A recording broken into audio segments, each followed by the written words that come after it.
وہ ہمارا محبوب ہے, ہم اس سے محبت کرنے والے ہیں, ہم اس کو خوش کرنا چاہتے ہیں. اور پھر اللہ تعالیٰ فرماتا ہے کہ وہ آپ میں سے جو شخص اس دن کو یاد کرے, یعنی قیامت والا دن, کہ جب اس کو میرے سامنے کھڑا ہو کر جواب دینا پڑے گا. اب ایک تو ڈر ہوتا ہے کہ بھائی اللہ تبارک و تعالیٰ مہربان بھی ہے, تو اس کے ساتھ ساتھ وہ قہار بھی ہے اور وہ جبار بھی ہے, وہ ہر طرح کی طاقت رکھتا ہے, اور اس کے لیے کوئی چیز ناممکن نہیں ہے, وہ جو چاہے وہ کرتا ہے, ہر چیز پر وہ قادر ہے. ایک تو اللہ تعالیٰ کے سامنے پیش ہونے کا ڈر, کیونکہ وہ جبار ہے, قہار ہے, تو وہ ناراضگی کی وجہ سے ہمیں کسی عذاب میں ڈال سکتا ہے. ایک تو یہ ڈر ہو گیا جو ہم بھی محسوس کرتے ہیں بلا تشبیہ و تمثیل. باپ جب سخت مزاج ہو تو بیٹا جب اس کے سامنے جاتا ہے تو اس کو ڈر لگتا ہے. استاد اگر سخت مزاج ہو تو شاگرد جب اس کے سامنے جاتا ہے اس کو ڈر لگتا ہے. اور یہ بجا طور پر ڈر ہونا چاہیے, اور بلکہ اللہ تعالیٰ یہ ہمیں سکھاتا ہے کہ ڈرنا ہے تمہیں اگر تو صرف مجھ سے ڈرو. وہ فرماتا ہے کہ اگر ڈرنا ہے تو صرف مجھ سے ڈرو, اور کسی کا ڈر پھر تمہارے دل میں باقی ہی نہ رہے.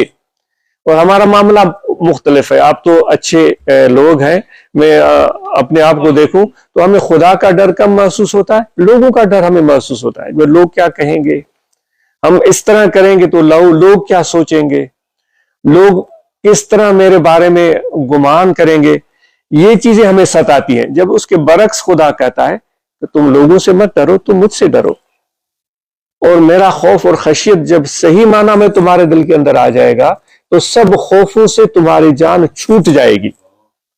اب کس قدر ہمارے دل خوف سے خالی ہیں وہ ہم اور آپ خود اپنے اندر جھانک کر, اپنے دل کو دیکھ کر سوچ سکتے ہیں.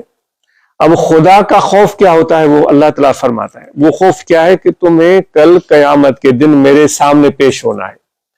ایک تو ہو گیا وہ ڈر جبار اور قہار ہونے کی وجہ سے.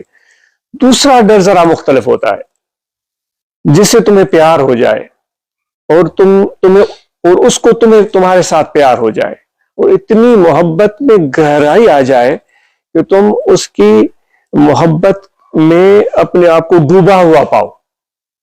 کاش کہ ہمیں ایسی محبت مل جائے, ڈوبا ہوا پاؤ کہ تمہیں اور کسی کی بھی پرواہ نہ رہے. کیونکہ جس سے محبت اور پیار ہوتا ہے پھر اس کے آدمی ناز اٹھاتا ہے, نخرے اٹھاتا ہے, اس کے لیے اپنی تن من دھن کی بازی لگاتا ہے, اپنی خواہش کو بھی بھلا دیتا ہے, اپنی پسند کو بھلا دیتا ہے. پھر اپنے اس محبوب کی پسند اور اس کی خواہش, اس کو اپنی خواہش اور اپنی پسند لگتی ہے, وہ اپنے مزاج کو تبدیل کر دیتا ہے. کھانے کی جو اس کی ترجیحات ہوتی ہیں, پسند ہوتی ہے, ان کو بدل دیتا ہے, اس کو پتہ بھی نہیں لگتا, کیونکہ اس کو بے پناہ محبت ہو گئی ہے اپنے محبوب سے. تو جب اس طرح کی محبت اگر کسی کی خدا کے ساتھ ہو گئی تو اب وہ خدا کے سامنے پیش ہوگا, اور خدا فرماتا ہے میں تم سے پوچھوں گا کہ تم نے کیا کیا. جس کو پیار ہے خدا کے ساتھ, وہ محبت ہے, اس کے محبت میں اس کا بال جو ہے جکڑا ہوا ہے, اس کے روئے روئے میں اس کی محبت موجود ہے. تو وہ جب خدا کے سامنے پیش ہوگا تو اپنی محبت کے مارے ہوئے وہ کیا اس سوال کا جواب دے پائے گا کہ تم نے کیا کیا. اب جب ہم خود کو دیکھتے ہیں, خدا نے ہمیں فرمایا تھا کہ تمہیں جھوٹ نہیں بولنا ہے, خدا نے ہمیں فرمایا تھا تمہیں دھوکہ نہیں دینا ہے, خدا نے ہمیں فرمایا تھا کہ اپنے والدین کا احترام کرنا ہے, اللہ نے ہمیں فرمایا تھا کہ اپنے بچوں کے ساتھ, اپنے چھوٹوں کے ساتھ پیار کرنا ہے, بڑوں کا احترام کرنا ہے, اللہ نے فرمایا تھا کہ پڑوسیوں کا دھیان رکھنا ہے, اللہ تعالیٰ نے فرمایا تھا کہ انسانوں پر رحم دلی کے ساتھ پیش آنا ہے. یہ ساری چیز اس نے فرمائی ہوئی تھی. اب اس کے سامنے ہم کھڑے ہوئے ہیں, ہمیں اس کے ساتھ محبت اور پیار ہے, اور وہ ہم سے یہ توقع کرتا ہے کہ ہم اس کو جواب دیں, اور پوچھتا ہے فما عملت فیہا, اے بندے تم نے وہاں کیا کیا تھا. تو جو خدا سے پیار کرتے ہیں تو وہ کیا محسوس کریں گے؟ بھائی جس کے ساتھ ہمیں محبت تھی تو ہمیں تو اس کی پسند ہماری پسند ہونی چاہیے تھی, اس کا جو ناپسندیدہ کام وہ ہمیں ناپسند ہونا چاہیے تھی. یہ کیا ہو گیا کہ آج ہم سر اٹھانے کے قابل نہیں ہیں, اور کیا خدا کے سامنے منہ اٹھائیں. تو دوستو یہ دونوں چیزیں آپ کے ہاتھ میں ہیں، ڈر کی وجہ سے اور محبت کی وجہ سے۔ اگر محبت کی بہت زیادہ اس میں اضافہ ہو جائے، بڑھ جائے، تو پھر جس سے پیار ہوتا ہے اس کی جو تکلیف ہوتی ہے نا، اس کا جو لفظ کہا جائے کہ جو ایک تکلیف دینا ہوتا ہے، وہ بھی پیارا لگتا ہے، وہ بھی پیارا لگتا ہے۔ وہ اس مثال کو اور کسی طریقے سے میں نہیں سمجھا پاؤں گا کہ مجنو اور لیلا کا ایک واقعہ رومی نے بیان کیا، پہلے میں عرض کرتا رہا ہوں۔ وہ کہتے ہیں کہ لیلا نے اعلان کیا، بھی عرض کیا سمجھانا چاہ رہا ہے عاجز، کہ جس سے پیار ہوتا ہے اس کی تکلیف کیا محسوس ہوتی ہے عاشق کو۔ ہم کہتے ہیں نا والذین آمنوا اشد حبا للہ، جن کا ایمان ہے ان کا پیار سب سے بڑھ کر خدا کے ساتھ ہے۔ یہ آیت قرآن مجید کی ہے، ان کا سب سے زیادہ پیار خدا کے ساتھ ہے۔ تو پیار کرنے والا اپنے محبوب کے سامنے جب اس کا محبوب اس پر غصہ ہو یا اس پر ناراض ہو یا اس کو سخت سست بولے یا اس پر ظلم کرے تو اس کی کیفیت کیا ہوتی ہے؟ تو وہ لیلا نے اعلان کیا کہ آج میں خیرات بانٹوں گی، تو کہتے ہیں کہ ہر طرف سے لوگ آ گئے۔ وہ چیز جو میں عرض کر رہا تھا، وَأَمَّا مَنْ خَافَ مَقَامَ رَبِّهِ، جو اس دن سے ڈرا جس دن خدا کے سامنے پیش ہونا ہے، وہ چیز آپ اور میرے ذہن میں رہے۔ پھر اس مثال کو آپ دیکھیں تو جب لیلا نے اعلان کیا تو لوگ ہر طرف سے آئے کہ بھئی آج تو خیرات بٹے گی، سارے لوگ لائن میں لگ گئی۔ تو مجنو بھی اس لائن میں لگ گیا۔ وہ مجنو جو تھا وہ بھی سارا دن ویسے ہی لیلا کی گلی میں رہتا تھا۔ یہ رومی، مولانا جلال الدین رومی نے یہ واقعہ نقل کیا، وہ بھی لائن میں لگ گیا۔ تو لیلا نے سب کو، کسی کو شیرینی دی، کسی کو چینی دی، کسی کو گڑ دیا، کسی کو روٹی دی، کسی کو کھانا دیا، کسی کو بھی خالی ہاتھ جانے نہیں دیا۔ مجنو جو ساری عمر لیلا کا دم بھرتا تھا، لیلا کا نام جپتا تھا، تسبیح کی طرح وہ لیلا لیلا پکارتا تھا، جب اس کی باری آئی تو لیلا نے اس کو دیکھا، اس کے ہاتھ میں کٹورا تھا، کٹورا پکڑا اور یوں دے مارا زمین پر کٹورا۔ لوگ حیران رہ گئے، یہ تو اس سے محبت کرنے والا ہے، ہم تو کھانے کے چکر میں آئے ہیں، ہم تو لیلا سے کوئی پیار کرتے نہیں۔ جو پیار کرتا ہے اس کو کٹورا اس کے ہاتھ سے چھین کر زمین پر دے مارا۔ لوگ مجنو پر ہنسنے لگے اور مجنو رقص کرنے لگا، مجنو رقص کرنے لگا۔ لوگوں نے کہا مجنو واقعی تو پاگل ہے، لوگوں کو خیرات ملی ہے اور تجھے تو تکلیف ملی ہے، تیری تو بے عزتی ہوئی ہے۔ مجنو نے کہا کہ تمہیں کیا پتا کہ جو محبوب کا رشتہ ہوتا ہے اس کی نزاکتیں کیا ہوتی ہیں؟ یہ ناراضگی نہیں ہے، یہ ناز ہے۔ یہ ناز اس سے کیا جاتا ہے جو ناز اٹھائے۔ جو کھانے کے چکر میں آئے تھے، میں کہہ رہا ہوں، یہ رومی نے نہیں کہا، جو کھانے کے چکر میں آئے تھے، اگر اس کا وہ کٹورا پھینکتی تو وہ اس سے لڑ پڑتے نا، اس سے غصہ کرتے، میں بلایا پھر تم نے کٹورا پھینک دیا۔ وہ مجنو نے وہ کٹورے کے چھین کر پھینکنے کی وجہ سے بجائے ناراض ہونے کے وہ رقص کر رہا تھا۔ تو اللہ تعالیٰ سے جب محبت کا رشتہ جڑتا ہے، وہ آسان کام نہیں ہے بھائی۔ یہ صرف زبانی جمع خرچ ہوتا، کاش کہ تو پھر تو ہم زمین آسمان کے کلابے بلا دیتے۔ اس کے لیے دل سوزی چاہیے، اس کے لیے محبت اور عزم اور ارادہ چاہیے۔ تو ہم اور آپ اگر خدا کی محبت دل میں رکھ کر اس کے سامنے جاتے ہیں تو پھر ہمیں یہ احساس ہونا چاہیے کہ اس کے ناز، اس کے انداز کیا ہوں گے۔ اس کی ناراضگی کا ہم کبھی بھی خطرہ نہیں مول سکتے، اس کی خوشنودی چاہتے ہیں۔ اور وہ بھی یہ کہتا ہے میں تمہاری شکل کو نہیں دیکھتا، تم گورے ہو یا کالے ہو، تم نے کپڑے کیسے پہنے ہوئے ہیں اور تمہارا گھر کیسا ہے، تمہاری گاڑی کیسی ہے۔ وہ فرماتا ہے میں نہیں دیکھتا ان چیزوں کو، میں تمہارے دل کو دیکھتا ہوں اور تمہاری نیت اور سوچ کو دیکھتا ہوں، کیونکہ اس کے وہ تو علیم بالذات الصدور، وہ دلوں کے رازوں کو جانتا ہے، اس سے کوئی چیز ڈھکی چھپی ہوئی نہیں ہے۔ تو دوستو ایک چھوٹا سا ایک واقعہ عرض کر کے میں اپنی گفتگو ختم کرتا ہوں کہ عمر بن عبدالعزیز رضی اللہ تعالیٰ نے، وہ بھی اسی حدیث اس آیت سے اس کا تعلق بنتا ہے، بڑے مشہور خلیفہ گزرے ہیں جو بنو امیہ خاندان سے تھے، اور سلیمان بن عبد الملک کے بعد ان کو حکمرانی ملی تھی، اور بڑی آرام اور عیش کی زندگی بسر کرتے تھے۔ جب ان کو حکمرانی ملی تھی تو انہوں نے سارا عیش آرام ترک کر دیا تھا۔ یہ بہت بڑا ایک موضوع ہے، آج اس طرف نہیں جاتا ہے، جتنی ان کو جائیداد ہے، کیونکہ ایک بادشاہ کے عبد الملک کے وہ عبد الملک کے غالباً وہ داماد تھے جو خلیفہ تھا، بنو امیہ میں سے بڑا مشہور نام تھا، ان کی بیٹی ان کے گھر میں تھی۔ تو جب ان کو حکمرانی ملی اور تو وہ حیران ہو گئے، اور پھر وہ ساری چیزیں ترک کر دی اور فقیرانہ زندگی بسر کی۔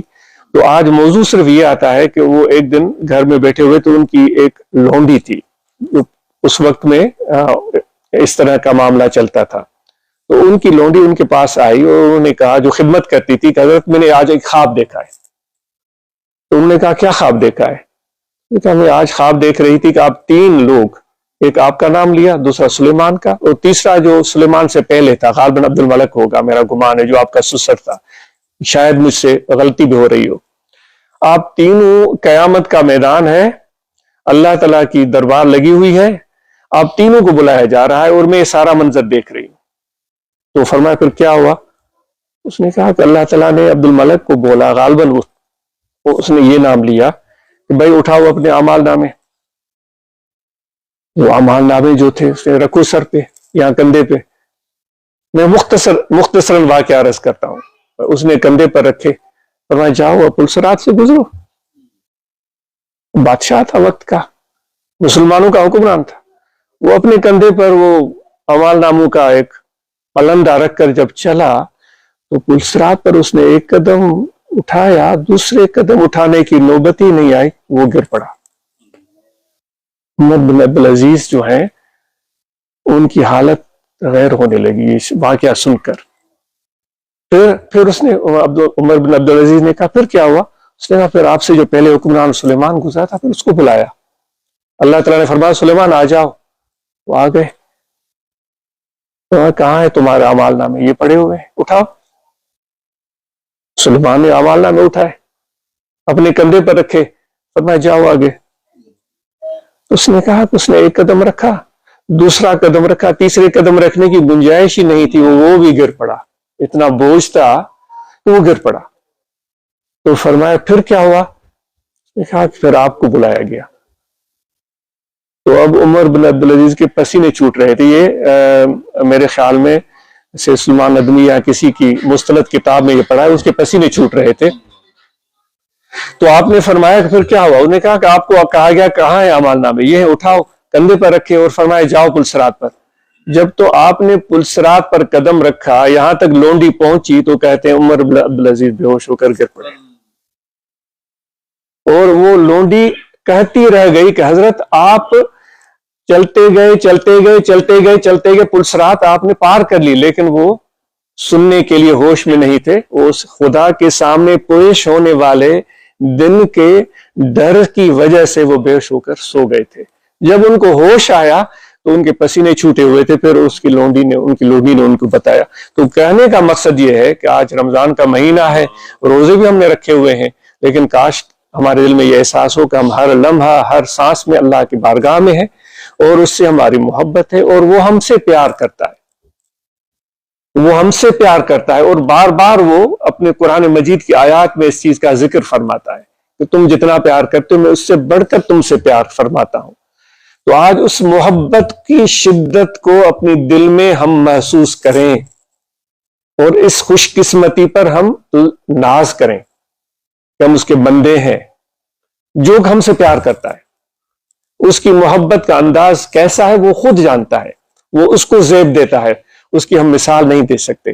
تو آخر میں آپ سب کو اللہ تعالیٰ کی محبت کی طرف قدم بڑھانے کے لیے اس کے ذکر کی تلقین کرتے ہیں، اس تمنا کے ساتھ کہ یہ اس طرح کی محفلیں ہم آگے بھی رکھیں، اس میں شریک ہوں اور بیٹھیں، اور اس میں اپنے دوستوں کو بلائیں۔ تو تلقین ذکر یہ ہے کہ یہاں دل ہے، یہاں توجہ رکھیں، کھڑے بیٹھے لیٹے سوئے جاگے ہر وقت یہ دل ذکر کر رہا ہے، اللہ اللہ اللہ اللہ۔